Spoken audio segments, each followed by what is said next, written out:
Hey friends, it's Holly from Chic Antique and welcome back to my channel. In today's video, I'm going to be painting an Art Deco dresser that I found on Facebook Marketplace. I'm actually going to be using a color that I haven't used on this channel, so I'm so excited for you guys to see how it turns out. If you're excited for this video, make sure to give it a thumbs up, and let's go ahead and get started. Alright friends, here's the piece we're going to be working on. It is an Art Deco dresser that I found on Facebook Marketplace. You can see it has some damage, some dents, and some dings. But surprisingly, the drawers are actually completely intact, in excellent condition. So we just need to fix up the outside.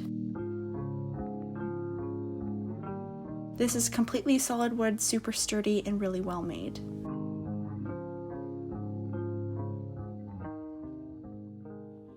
We're going to start as we always do by first removing the hardware before we clean the entire piece.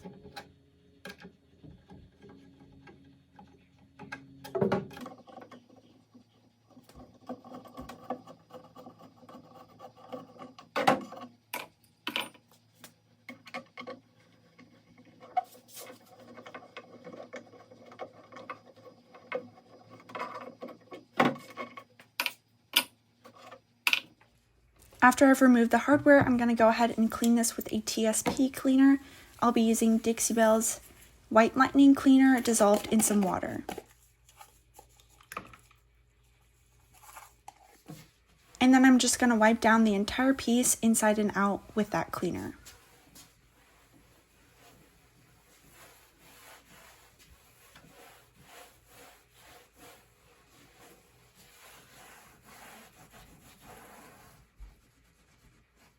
I did do 2 passes of this White Lightning because of how dirty it was.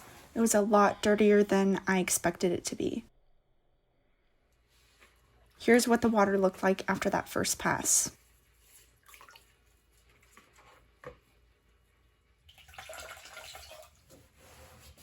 Now to remove the cleaner, I'm just going to be coming back with a wet rag with some clean water just to rinse off that cleaner so there's no residue.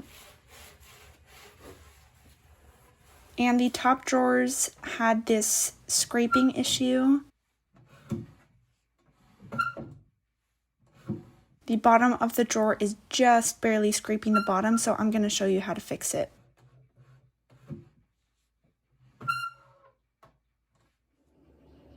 We're going to go ahead and replace these drawer slide tacks as well as the drawer stops.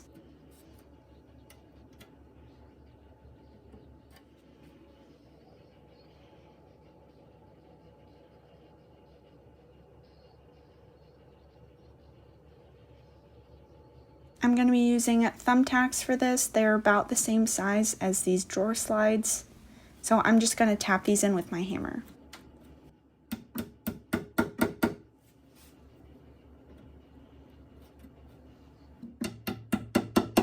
Next, we're going to be replacing the drawer stops with these ones I found on Amazon. If you're interested, I can link them in the description. These prevent the drawer from coming out when you pull it out all the way. So I do recommend replacing them if they're missing on a piece that you're working on.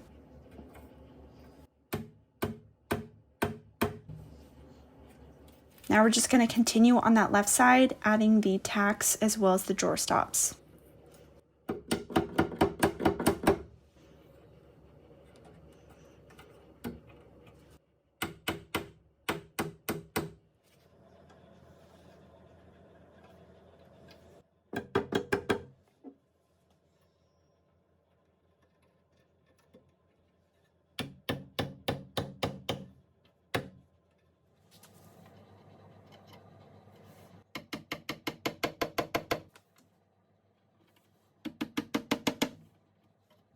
And now the drawer slides perfectly smooth without scraping. I can't tell you how excited I was about this. Now I'm going to be sanding down the top as well as those little details around the sides using 80 grit sandpaper on my Orbital sander. I'm just showing you a couple seconds of this in real time just to show you how slow I go when I do this. I am removing the varnish as well as the stain, so we're really getting down there into the raw wood. I like to go slowly because it strips down the finish more evenly, it makes it smoother, and it prevents swirl marks as well. And now we're just going to speed it up.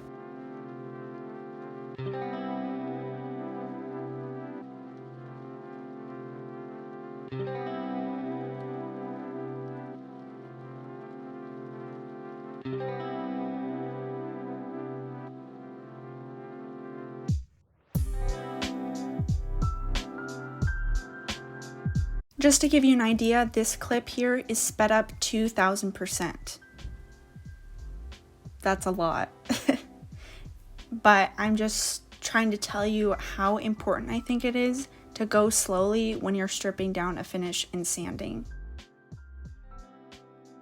It's these little details and these extra steps that are going to make your piece more professional and more durable.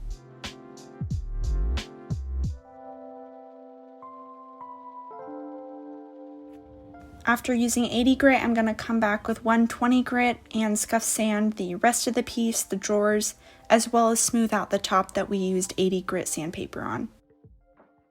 And this goes a lot faster just because I'm scuff sanding and I'm only overlapping my passes by 50% here.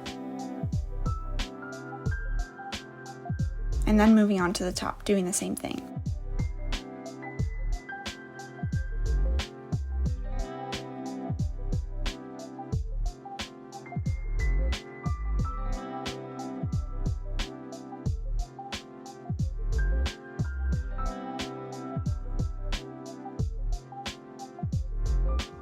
After that, I'm just sanding down the guides and the rails on the drawers to make sure they slide as smooth as possible.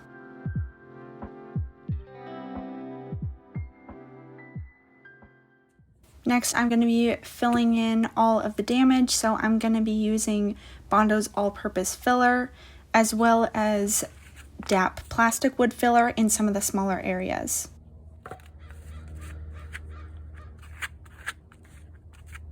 And there was a lot to fill in, so I didn't show that part, but I'm just showing you now how many things I filled in. And let me tell you, this was 100% worth it because there was all that damage. I was able to cover almost all of it up and bring this piece back into great condition.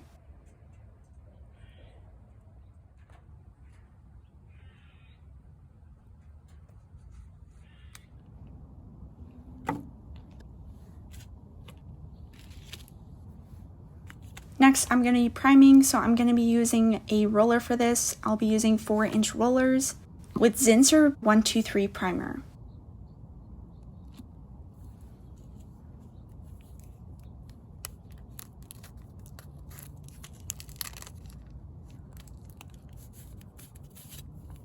And I always recommend stirring and mixing your products before you get started every time.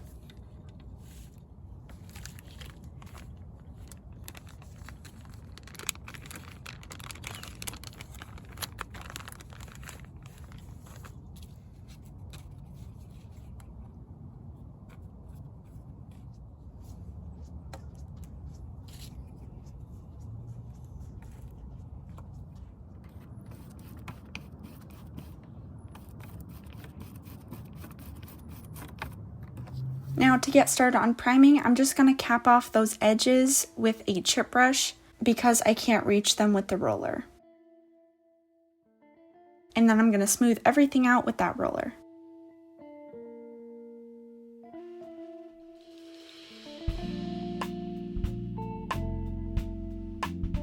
You can't really tell because I sped up the clip here, but I actually don't recommend this specific 4-inch roller because they don't roll very well. At certain points it actually stopped rolling and it was just sliding around and pushing the paint around, and that was really annoying. So I don't recommend these ones. I got them at Home Depot. I believe they're just the in-house brand. So I do recommend spending a little bit more money on rollers so that you get something that works really, really well.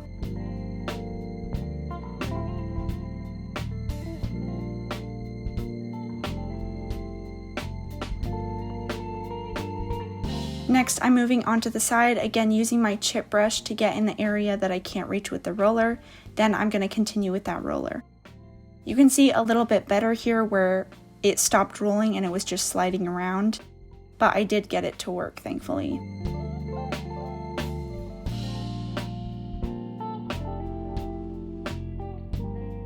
After letting the primer dry, I'm going to be sanding it down smooth using 220 grit sandpaper.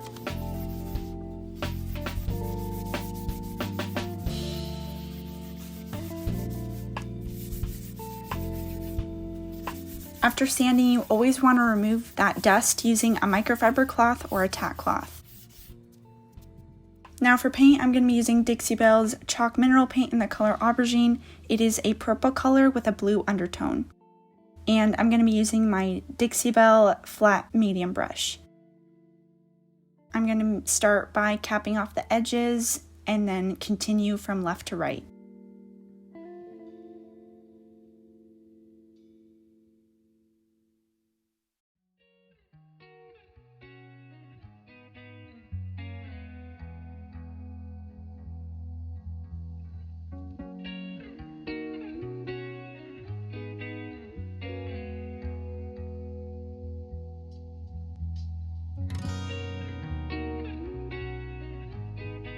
It may be a little bit hard to tell in this clip here, but this paint color has really excellent coverage. I only needed 2 coats to reach full coverage, which is awesome because then you don't need as much paint and it saves time, which I'm all about.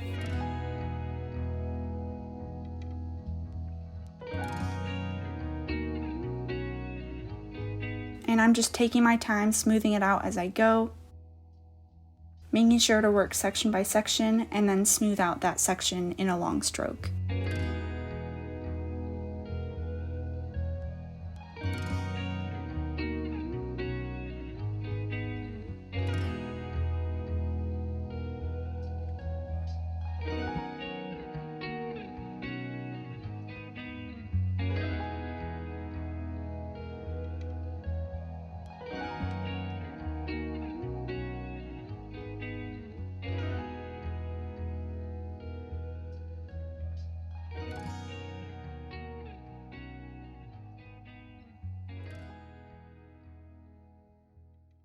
Now moving on to the side, I'm just going to paint that detail edge there, and then I'm going to continue down.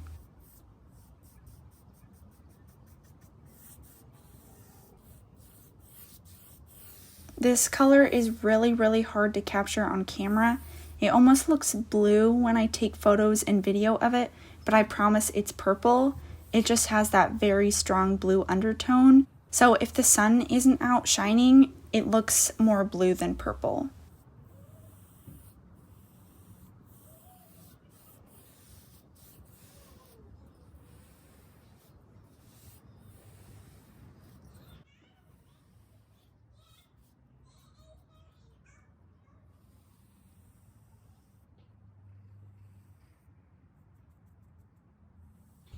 Now I'm just going to be continuing down that side. I'm using long strokes to smooth out the paint and make it as smooth as possible. You can definitely see here how good the coverage is.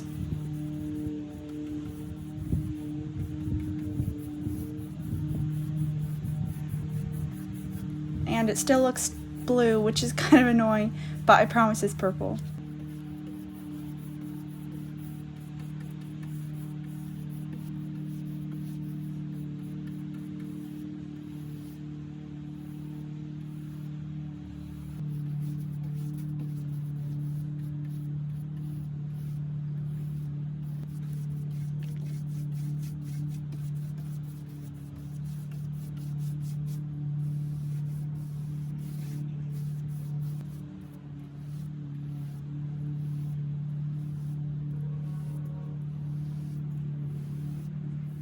Now just showing you a close-up of that front detail there.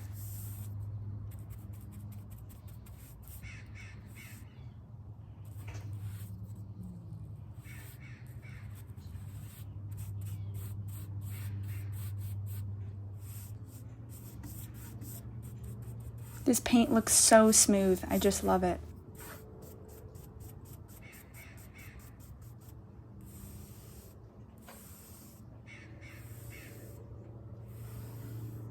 Now, after letting the first coat dry, I'm coming back for my second coat, and we'll just be repeating that process.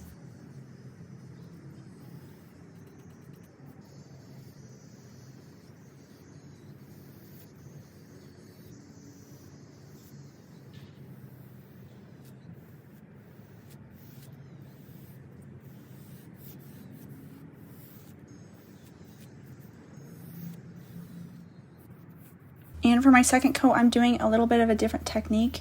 I'm applying it in long lines rather than square sections, because if you're applying it in long lines, it dries more smooth and more even than if you are applying it in more square sections. So I want this second coat, which is my last coat, to be very smooth, so I'm applying it in these long lines.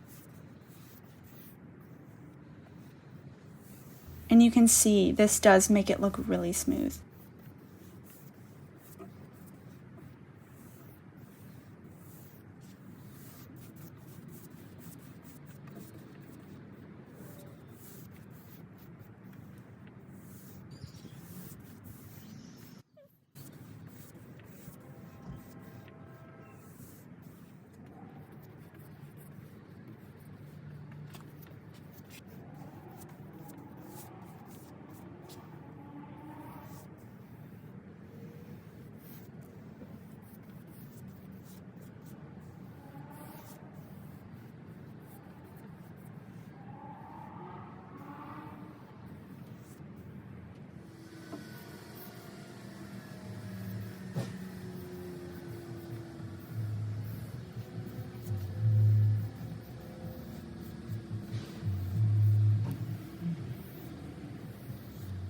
Now just continuing on that left side, just showing you what that second coat looks like.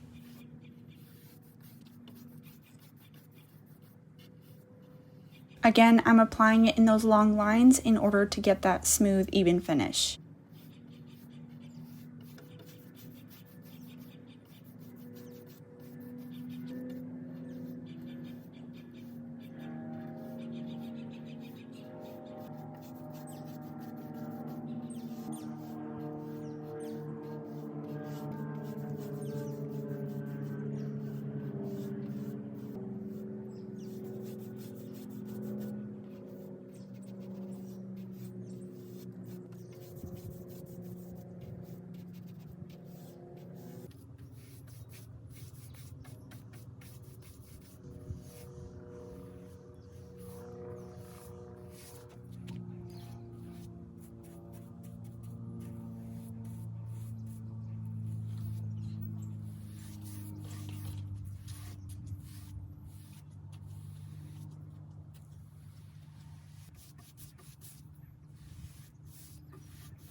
Now for the satisfying part, I'm going to be removing the tape from the drawers.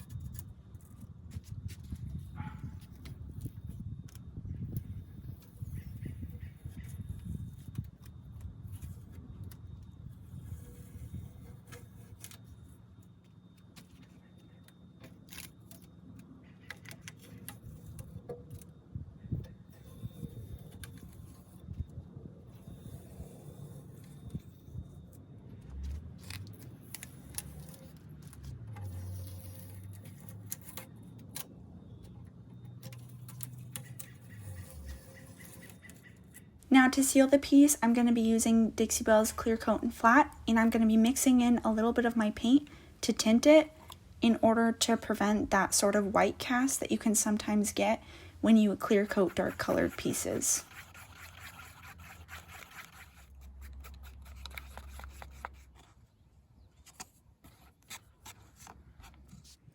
And I'm going to be applying this using my Zibra Chiseled Wedge brush, applying it in a similar way that I applied the paint, in long lines, in order for it to look as smooth as possible.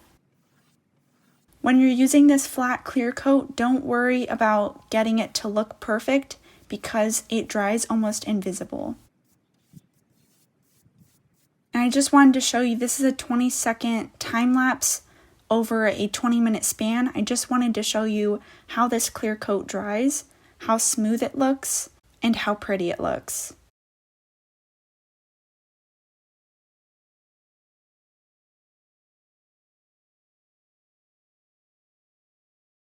And last thing we're going to do is clean up this hardware. I did clean it with white lightning first. Now I'm going to sand off all the tarnished bits using 120 grit sandpaper.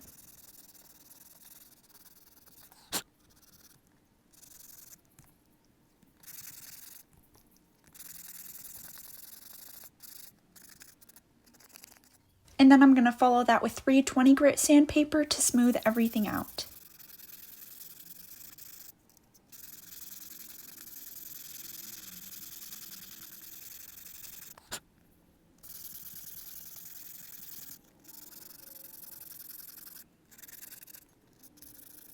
Next, I'm going to spray the hardware using Rustoleum metallic paint in pure gold.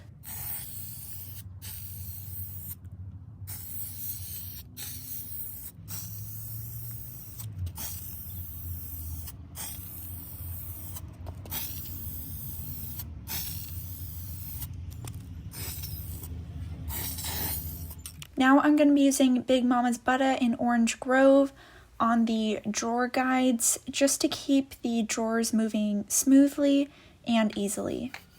It also adds a really nice orange scent to the interior of your piece.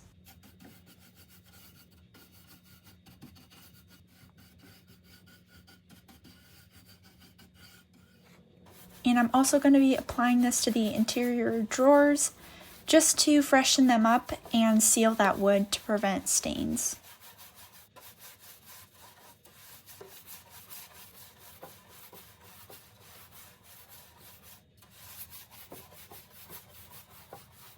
And I'm also going to use this on the bottom of the drawers as well to make sure they slide really well.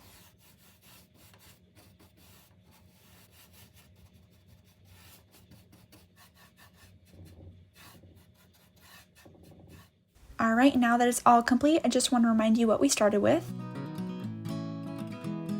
And here's how it looks now.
Thank you guys so much for joining me on this makeover today. I hope you enjoyed it. I'm actually really sad that I have to sell this piece. I really fell in love with it and I wish I could keep it honestly, but it does need to go to a new home. So if you love how it turned out, make sure to leave me a comment down below and subscribe to my channel if you aren't already. And as always, stay to the end for some bloopers. And I thank you guys so much for watching and I'll see you guys next time. Bye.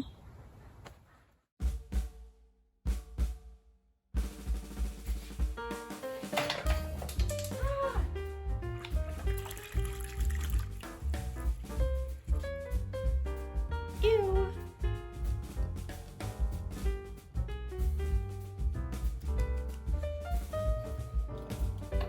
I'm so good at filming.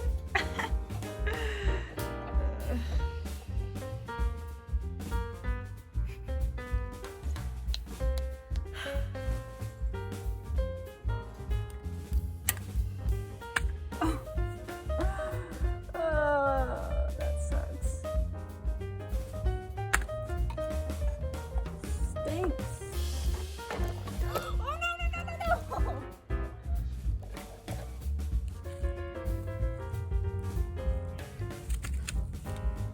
Shh.